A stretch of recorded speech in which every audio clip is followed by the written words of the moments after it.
Hey everyone, welcome back to Error Genie. In today's video, I'm going to show you how to add any NFC card to your Apple Wallet quickly and easily. Let's get started with the step-by-step process.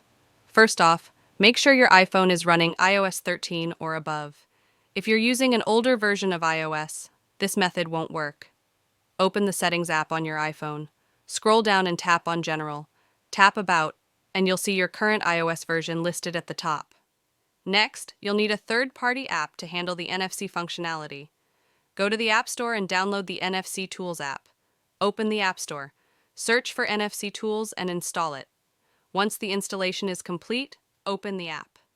Now, get your NFC card ready. It could be any card with NFC technology, like a door access card, transport card, etc. In the NFC Tools app, tap the Read button at the top of the screen.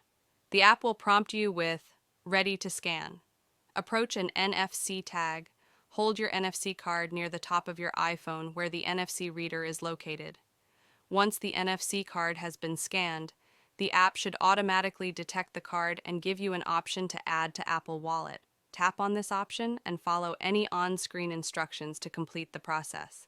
Now, open your Apple Wallet to confirm that the NFC card has been successfully added. You're good to go. That's it. Now you know how to add any NFC card to your Apple Wallet. If this tutorial helped you out, please like, subscribe, and leave a comment below with any questions. Thanks for watching, and I'll see you in the next video.